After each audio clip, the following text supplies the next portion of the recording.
Сәлем достар, менің каналыма қош келдіңдер. Бүгін сіздермен кәдімгі қойдың өкпесі мен ішегінен қандай дәмді тағам жасауға болатынын бөлісемін. Бұл тағам маған сондай қатты ұнады, сіздерге де ұнайтынына сенімдімін. Видеоны көрмес бұрын каналға жазылып қоңыраушаны баса кетіңіз. Ең алдымен қойдың өкпесін пайдаланамыз. Оны осындай су ағатын жерге жіппен қаттылап байлаймыз.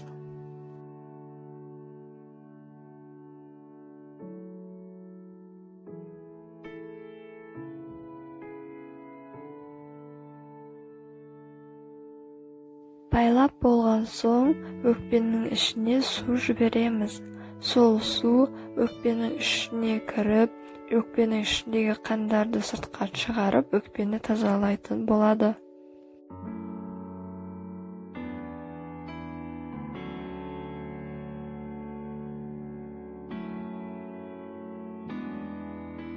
Көріп тұрғандарыңыздай өкпенің іші суға толып, тазаланып кетті.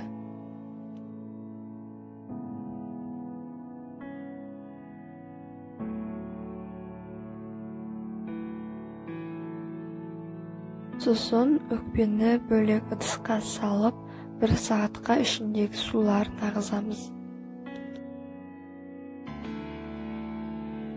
Ал енді қойдың ішегін тазалаймыз.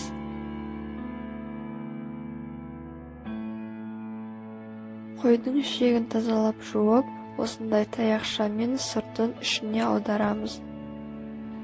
Аударып болған соң, оны да бөлек ыдысқа салып қоямыз. Ал енді өкпенің ішіне құятын қамырдан жасалған сұйықтықты жасайтын боламыз. Ең алдымен қамырға тұз қосамыз, сосын су қосып шетінен араластырамыз.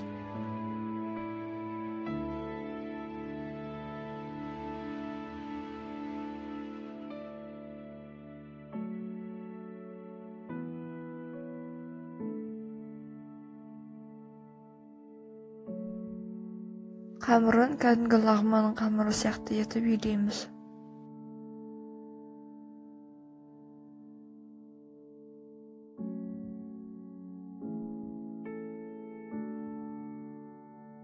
Салафанмен орап 20 минутқа тындырып қоямыз. Енді қойдың ішегіне қосатын заттарды дайындаймыз. Мынау қызанақ, жасыл бұрыш, пияз, сәбіз, балдыркөк, картоп және де осындай аз ғана күріш керек. Қазанға 1 шөміш май құйып аламыз. Май қызған соң жаңағы көкөністерімізді шетінен қуыра бастаймыз.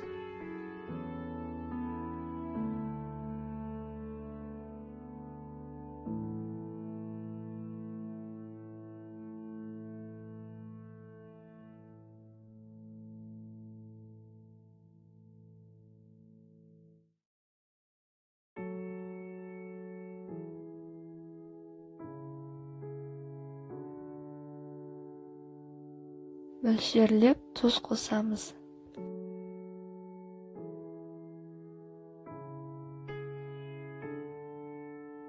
Бір шөміш су құямыз.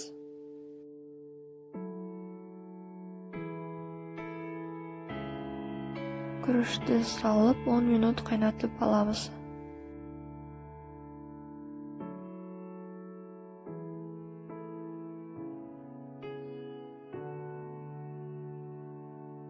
Өкпеміздің ішіндегі су ақты, енді өкпеміз бос. Енді бұған қамыр қосылған суды құямыз. Бұл сұйықтығымызды дайындап алу үшін кәдімгі қамырды суға еземіз.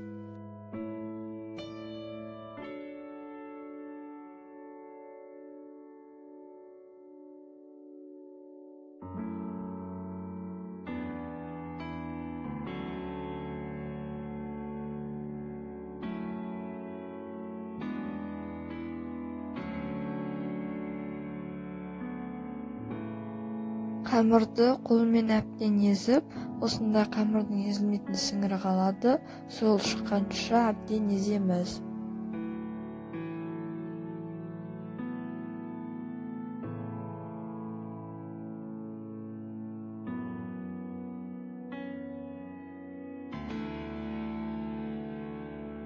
Қамырды осындай сіңірі қалғанша еземіз, ал суымыз кәдімгі аппақ сұйықтық болды. Ол сұйықтығымызды осындай өткізгіштен өткізіп аламыз. Себебі өкпенің ішіне құйылған сұйықтықтың ешқандай ұсақ қамыры болмауы керек.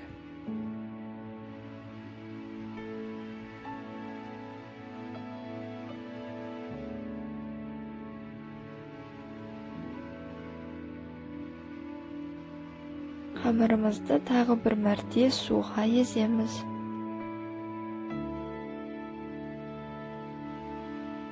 Міне қамырымыз осындай сіңірі қалғанша езілді.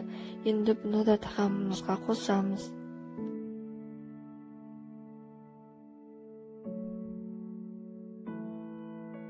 Сұйықтыққа 2 жұмыртқаны қосып араластырамыз.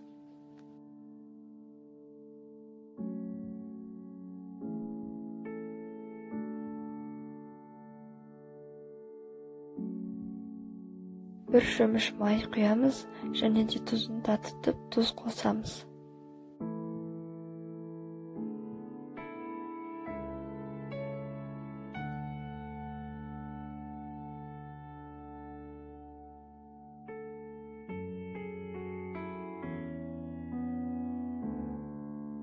Осылай сұйықтығымызды жақсылап араластырып дайындап алғаннан кейін, оны өкпемізге құя берсек болады.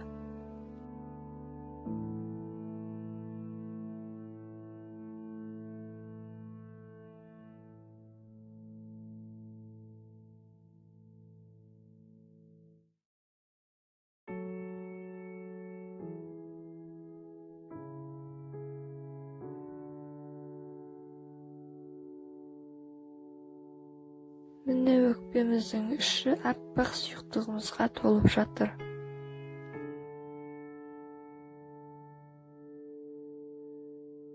Өкпеміздің ішіндегі артық су өздігінен сыртқа шығып кетеді.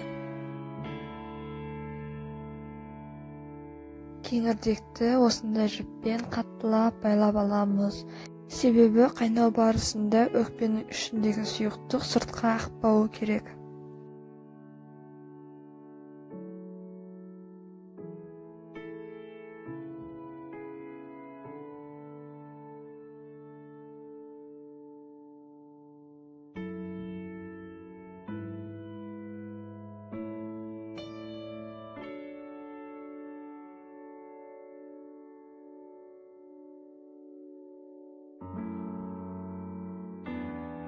Міне керек емес сулар өзі-ақ ағып кетіпті.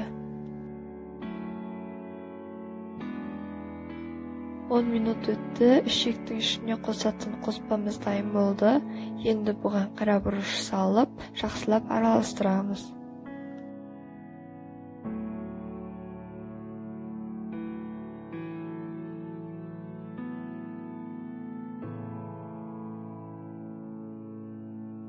Ал енді ішектің ішіне қоспасын құямыз.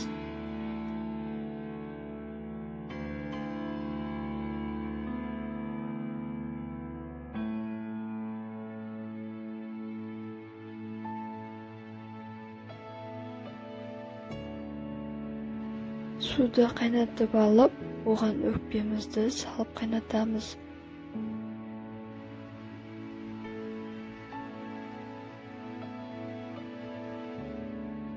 Ішекті дайындап алдық, енді бұны да өкпенің жанына саламыз. Жаңағы қамырдың сіңірін саламыз, сосын жаңағы дайындап алған ішегімізді салып, 1 сағатқа қайнатамыз.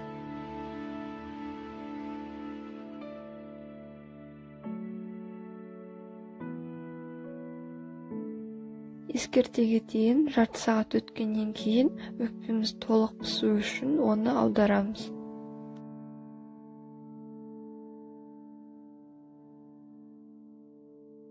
Bir сағат өтті, өкпеміз, қамырымыздың сіңірі және де ішегіміз пісті.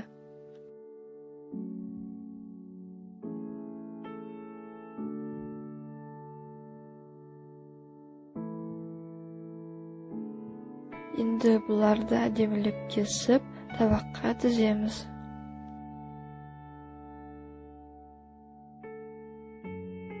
Kesip алған өкпеміздің үстіне әдемілеп қызыл бұрыш қоймалжыңын құямыз.